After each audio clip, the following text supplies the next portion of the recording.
გარანტიას ვერასდროს ვერ ვიტყვით, რომ ყველა გრაფიკში დაასრულებს, სამწუხაროდ ეს რეალობა არის.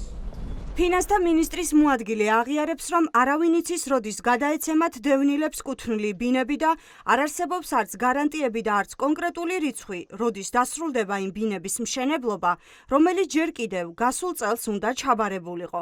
საქმის გაჭიანურება კი იმ კომპანიებს დაბრალდათ, რომლებიც ნაკისრ ვალდებულებებს სხვადასხვა მიზეზით ვერ ასრულებენ.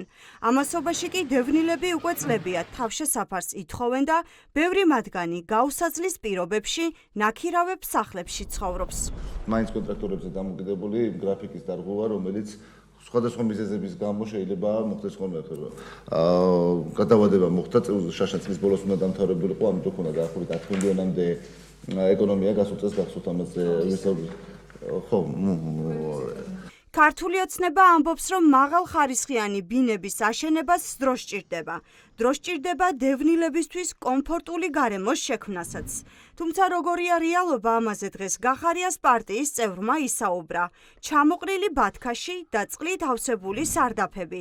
ასე გამოიყურება ბევრგან დევნილებისთვის სულ რაღაც რამდენიმე წლის წინ გადაცემული ბინები. ძალიან მაღალი ხარისხის ბინები ჩაბარდა, მინდა გითხრათ, ეხლა რაც ჩაბარდა, ყველა არის ძალიან მაღალი ხარისხის. ეხლა ჩაგიგდებთ პირადად თქვენ ვიდეოს რა მოხდა ამ დღეებში წყალტუბოს ერთ-ერთ ჩასახლებაში მთელი ბათქაში როგორ ჩამოვარდა.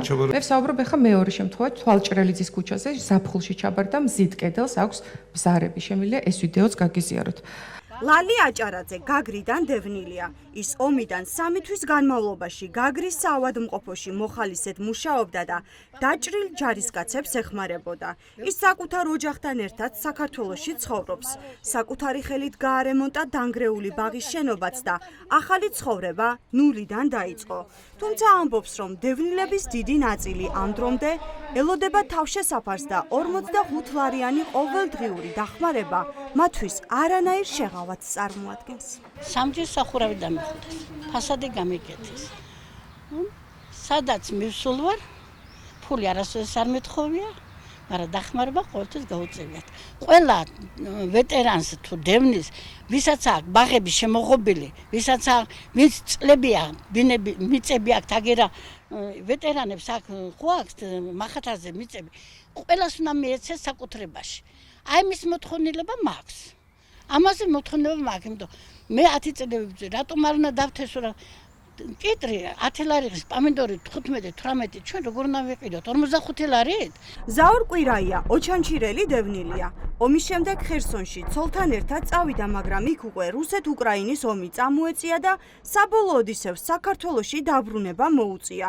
თვეებიან ნაქირავებ სახლში ცხოვრობს და განცხადების დაწერის მიუხედავად ბინა ამ დრომდე მისთვისაც არ არის. ავადმყოფი ვარ. მეორე ჯგუფის თვალისწინი ინვალიდობა მაქვს. დევნილის ვარ, ვეტერანის და ყველაფერი და ასეთი ამბები, მაგრამ მეორეჯერ კიდე მივეცი განცხადება, მაგრამ პასუხი არაფერი უცდი, არაფერი პასუხი არა. მე ხომ ასეთი მდგომარეობაში ვარ, რომ ვერ ვივლი. მაშინ, როდესაც ქართული ოცნება აუღელვებლად და აუჩქარებლად აშენებს დევნილებისთვის სახლებს, ამ დროის განმავლობაში დევნილებს თავი ძლივს გააქვთ და წლების საკუთარი სახლების მოლოდინში გალიეს.